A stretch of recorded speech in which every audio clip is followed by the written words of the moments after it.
Hello नमस्कार दोस्तों, मैं अनुज वर्मा आप सभी लोगों का स्टडी 81 पर स्वागत करता हूं। आज हमारा टॉपिक है आमाशय। आज हम सीखेंगे आमाशय के बारे में। इसको कहते हैं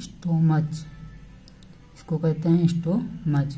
देखो आमाशय क्या होता है, ये 25 सेंटीमीटर थैलीनुमा संरचना होती है। आमाशय 25 सेंटीमीटर थैलीनुमा रचना होती है और इसी आमाशय में कार्डिया पाया जाता है। कार्डिया होता है जो भोजन को आमाशय से ग्रीष्का तक ले जाता है। और पाइलोरिक अम्ल भी इसी में पाया जाता है आमाशय में, जो भोजन को आंत और आमाशय से जोड़ता है। भोजन को क्या करता है, आंत और आमाशय से इसी में जोड़ता है। फिर आमाशय की दीवार पर 4 करोड़ जठर ग्रंथियां पाई जाती हैं। जो आमाशय की दीवार होती है पर लगभग में 4 करोड़ क्या पाए जाते हैं, जठर ग्रंथियां, जिसको कहते हैं गैस्ट्रिक ग्लैंड। और इन्हीं जठर ग्रंथियों में से जठर रस निकलता है, गैस्ट्रिक जूस निकलता है इन्हीं जठर ग्रंथियों से।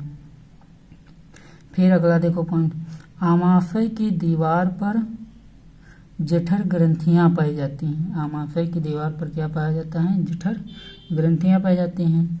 और जठर रस, जो जठर ग्रंथियों से क्या निकलता है, जठर रस निकलता है। जठर रस में HCl अम्ल के अलावा, HCl अम्ल होता है, उसके अलावा रेनिन व पेप्सिन एंजाइम होते हैं। रेनिन होता है और पेप्सिन एंजाइम होते हैं। जठर रस में क्या होता है, जो HCl के अलावा HCl भी पाया जाता है, हाइड्रोक्लोरिक अम्ल, और उसके अलावा क्या पाया जाता है, रेनिन एंजाइम और पेप्सिन एंजाइम भी पाया जाता है। फिर देखो लाइपेज जो होता है, लाइपेज एंजाइम, ये वसा को तोड़ता है, वसा को पाचक एंजाइम में बनाता है, वसा को पाचन करता है, वसा का पाचन करता है लाइपेज एंजाइम। फिर ट्राइग्लिसराइड वसीय अम्ल और मोनोग्लिसराइड्स जो होते हैं, ये भी उसी के अंदर पाए जाते हैं आमाशय में। देखो HCl एक खतरनाक होता है, HCl अम्ल जो होता है खतरनाक होता है कि आमाशय को काट सकता है। जो आमाशय होता है उसको काट भी सकता है HCl अम्ल। तो म्यूकस होता है, जिससे म्यूकस क्या करता है, म्यूसिन की परत बनाता है। जो म्यूकस होता है वो म्यूसिन की लेयर बनाता है, परत बनाता है, या आमाशय की दीवार को HCl से बचाते हैं। और आमाशय की दीवार को किससे बचाते हैं, HCl से बचाते हैं। कौन, म्यूसिन लेयर। और म्यूसिन लेयर किससे बना होता है, वो म्यूकस से बना होता है। फिर आगे देखो, फिर आता है हमारा आगे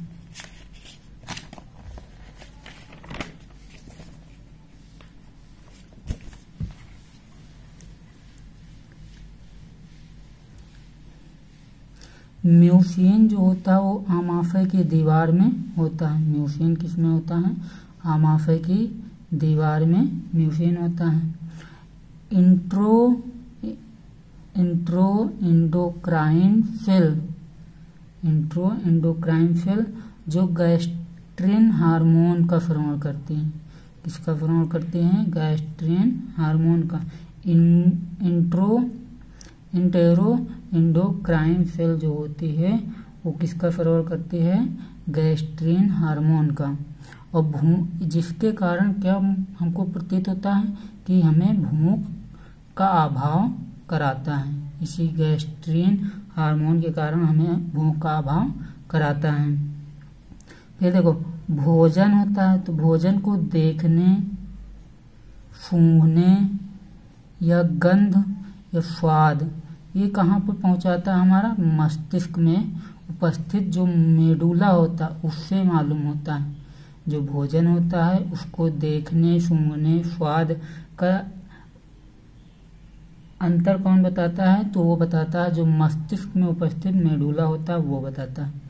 फिर जठर रस, जठर रस जो 1 से 3 लीटर के बीच में होता है, जठर रस 1 से 3 लीटर के बीच में होता है, जो भोजन को कायम करता है, भोजन को एक जैसे कायम करता है, सेमी लिक्विड बनाता है, तरल पदार्थ में भोजन को बनाता है। कौन? जठर रस कायम बनाता है। फिर देखो छोटी आंत, छोटी आंत में देखो पाइलोरिक छिद्र होता है, जो 3 से 4 घंटे में पाइलोरिक छिद्र खुलता है, और जब भोजन का पाचन हो जाता है 3 से 4 घंटे में तो पाइलोरिक छिद्र खुलता है, और पाइलोरिक छिद्र के माध्यम से वो भोजन कहाँ जाता है? छोटी आंत में चला जाता है। फिर आता है हमारा टॉपिक जठर रस। तो जठर रस के बारे में जानते हैं। देखो पेप्सिनोजेन, पेप्सिनोजेन ये क्या होता है? पेप्सिनोजेन यह निष्क्रिय अवस्था में स्रावित होता है, यह निष्क्रिय अवस्था में स्रावित होता है और HCl के प्रभाव में, और HCl के प्रभाव में सक्रिय पेप्सिन में बदलता है, सक्रिय पेप्सिन में बदलता है। पेप्सिन भोजन में उपस्थित, पेप्सिन भोजन में उपस्थित प्रोटीन को पेप्टोन में तोड़ता है। देखो पेप्सिनोजेन क्या होता है? यह एक निष्क्रिय अवस्था में स्रावित होता है और HCl के प्रभाव में, HCl के प्रभाव में जो सक्रिय पेप्सिन में बदलता है, HCl के प्रभाव से किसमें बदलता है? सक्रिय पेप्सिन में बदलता है। और पेप्सिन भोजन में उपस्थित प्रोटीन को, जो पेप्सिन एंजाइम होता है वो भोजन में उपस्थित प्रोटीन को किसमें बदलता है? पेप्टोन में तोड़ता है। फिर आता है हमारा प्रोरेनिन।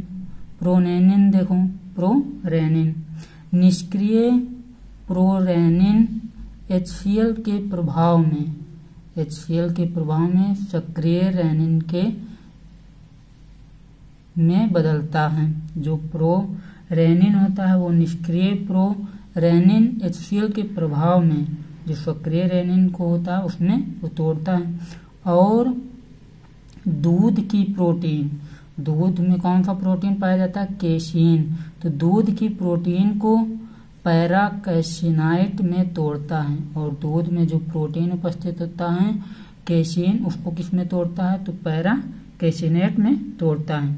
फिर देखो लाइपेज एंजाइम, लाइपेज एंजाइम यह HCl के प्रभाव में, यह HCl के प्रभाव में उपस्थित हल्की वसा, हल्की वसा या क्रीम को वसीय अम्ल, क्रीम को वसीय अम्ल एवं ग्लिसरॉल बनाता है।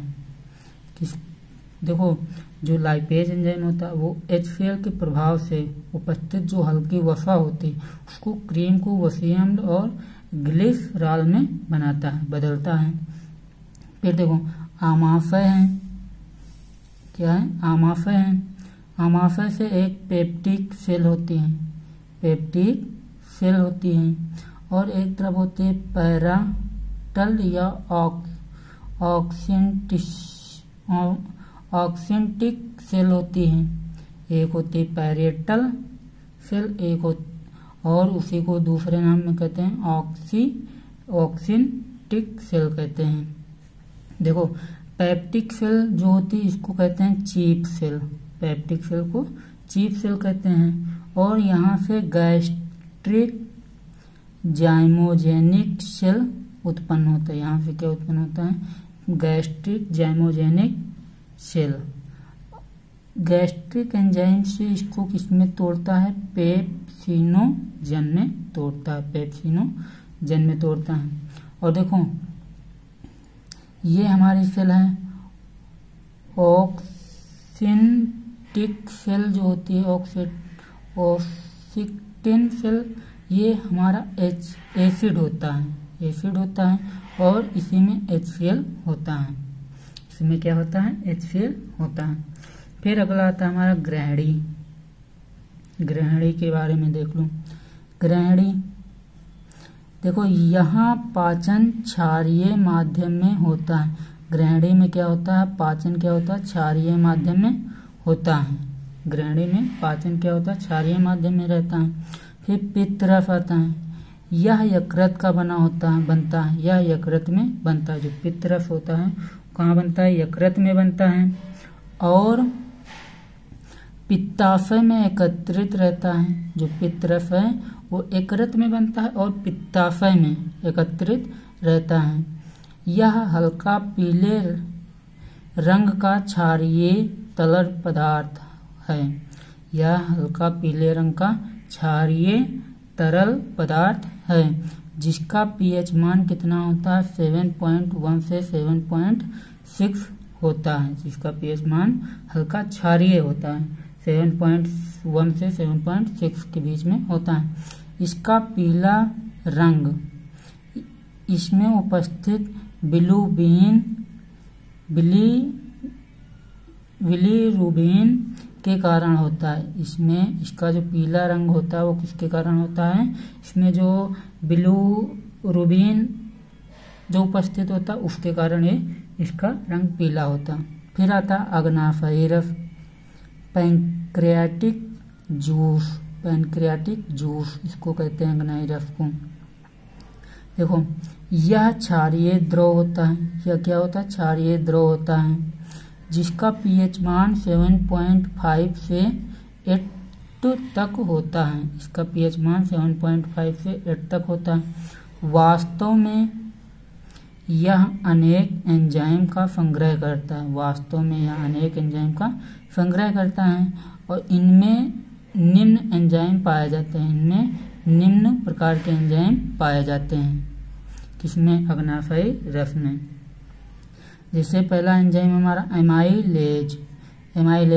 यह स्टार्च एवं डेक्स्ट्रिन को मल्टोज एवं आइसोमल्टोज में बदलता है।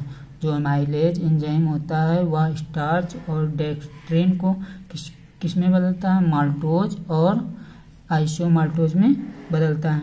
फिर आता है ट्रिप्सिनोजेन हार्मोन एंजाइम होता है। ट्रिप्सिनोजेन एंजाइम यह निष्क्रिय अवस्था में स्रावित होता है। यह किसमें स्रावित होता है, निष्क्रिय अवस्था में स्रावित होता है। यह ड्यूडोनल म्यूकोसा से निकलने वाले इंट्रोकाइनेजर के प्रभाव से सक्रिय होकर प्रोटीन एवं पेप्टोन को पेप्टाइड में बदलता है। देखो समझो, जो ट्रिप्सिनोजेन हार्मोन होता है, एंजाइम होता है, वह निष्क्रिय अवस्था में स्रावित होता है। यह क्या होता है, निष्क्रिय अवस्था में स्रावित होता है। और ड्यूडोनल म्यूकोसा से निकलने वाले इंट्रोकाइनेजर के प्रभाव से सक्रिय होकर प्रोटीन एवं पेप्टोन को पेप्टाइड में बदलता है। फिर आता है हमारा कार्बोक्सिल पेप्टाइडेज।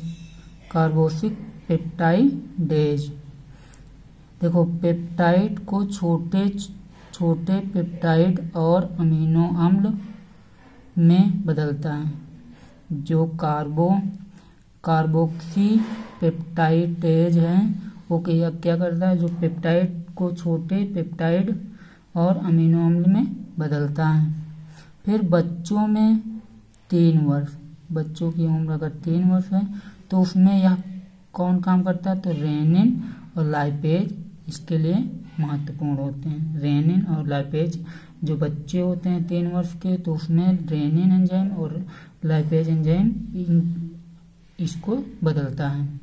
फिर आगे देखो, फिर आता हमारा ग्रहणी और छोटी आंत। देखो ग्रहणी के बारे में, जैसे पहले आंत जान लो, आंत क्या होती है। जैसे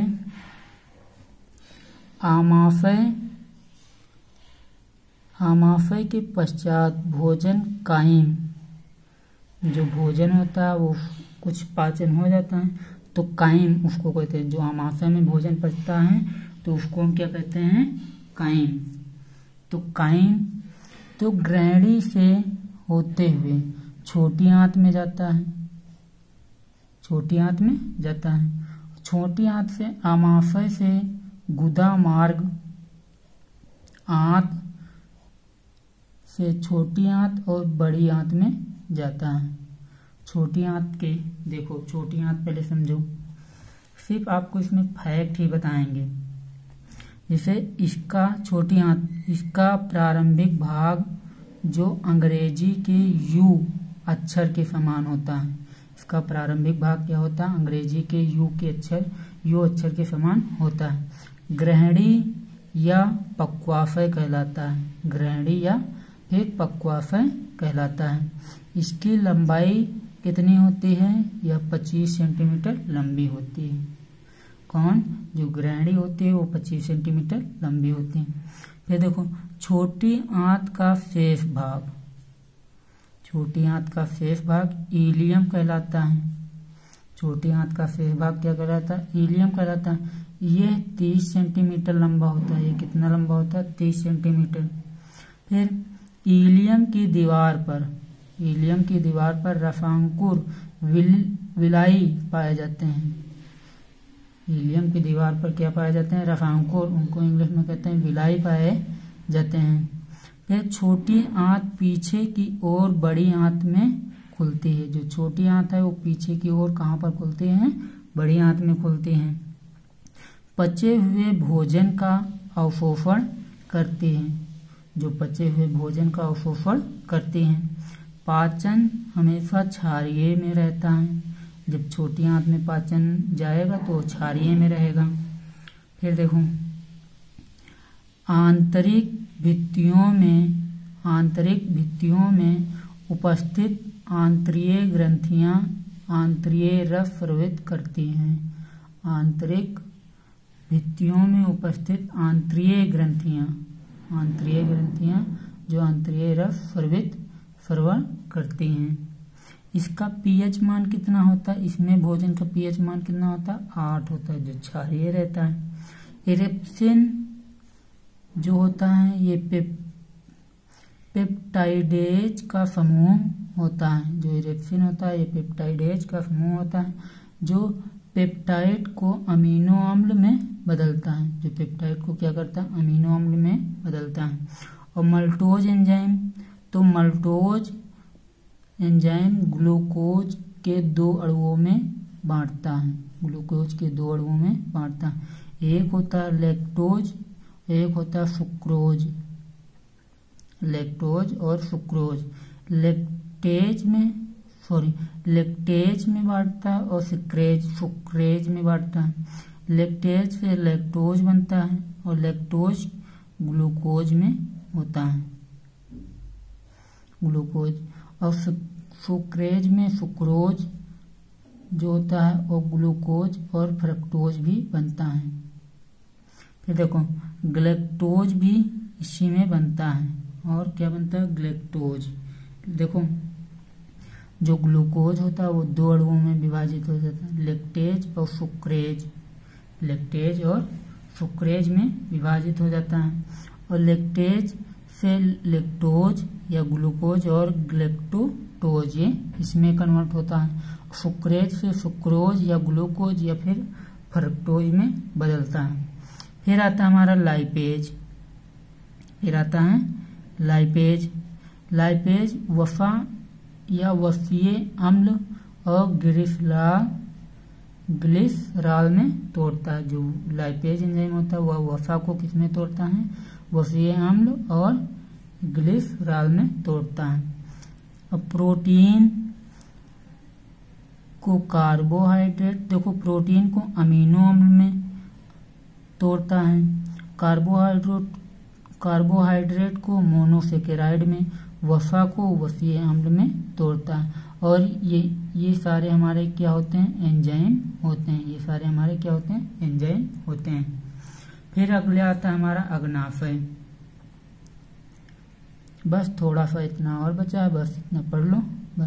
अग्नाशय जिसको कहते हैं पेंक्रियाज, अग्नाशय को कहते हैं पेंक्रियाज। देखो हमारे शरीर की दूसरी सबसे बड़ी ग्रंथि कौन सी है? अग्नाशय। पाचन क्रिया में यह मुख्य अंग न होकर सहायक अंग होता है। पाचन क्रिया में यह मुख्य अंग न होकर क्या होता है? सहायक अंग होता है। और अग्नाशयी रस यहाँ पर बनता है, जो पूर्ण पाचक रस होता है, जिसमें वसा, कार्बोहाइड्रेट, प्रोटीन का भी पाचन होता है। और इन वसा, कार्बोहाइड्रेट, प्रोटीन के पाचन को हम क्या कहते हैं? गुरु पोषक तत्व कहते हैं, गुरु पोषक तत्व कहते हैं। ये देखो यह एकमात्र ग्रंथि है जो एक अंतःस्रावी और बाह्यस्रावी होती है। यह हमारी क्या होती है? एकमात्र ऐसी ग्रंथि है जो अंतःस्रावी और बाह्यस्रावी होती है। देखो बाह्यस्रावी में नलिका युक्त होता है, बाह्यस्रावी में नलिका युक्त होता है जिसमें नलिका 99% होती है। अंतःस्रावी में नलिका विहीन होती है, जिसमें नलिका नहीं होती, इसमें कितना होता है? 1% होता है। फिर देखो अगला पॉइंट, देखो अग्नाशय में लैंगरहैंस की दूपिकाएं, अग्नाशय में लैंगरहैंस की दूपिकाएं पाई जाती हैं। लैंगरहैंस की दूपिकाएं क्या, इनका कार्य क्या होता है? तो ये ऊतक का समूह होते हैं। लैंगरहैंस की दूपिकाएं क्या होती हैं? ऊतक का समूह होती हैं। और इन्हीं ऊतकों में 4 प्रकार के सेल पाए जाते हैं। इन्हीं ऊतकों में क्या पाया जाता है? 4 प्रकार के सेल पाए जाते हैं। एक होता अल्फा सेल, दूसरा होता बीटा सेल, तीसरा होता गामा सेल, चौथा होता PPF। ये हमारे 4 प्रकार के सेल पाए जाते हैं। अब देखो अल्फा सेल से ग्लूकेगान हार्मोन निकलता है, ग्लूकेगान हार्मोन निकलता है, जिसको किम्बल प्लस मार्टिन ने इसको खोजा था। किम्बल और मार्टिन 2 वैज्ञानिकों ने इसको मिलकर खोजा था। बीटा सेल होती है, बीटा सेल से इंसुलिन निकलता है, बीटा सेल से इंसुलिन निकलता है, जिसको बेंटिंग और बेस्ट ने 1921 में खोजा था। बेंटिंग और बेस्ट ने 1921 में इसको खोजा था। गामा सेल से सोमैटोट्रॉपिक निकलता है, सोमैटोट्रॉपिक निकलता है।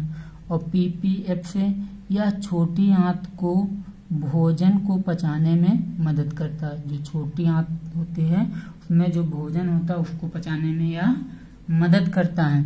अगर आप लोगों को मेरा वीडियो अच्छा लगा हो तो प्लीज़ इसको लाइक करें, सब्सक्राइब करें, शेयर करें, कमेंट करें। Thank you so much.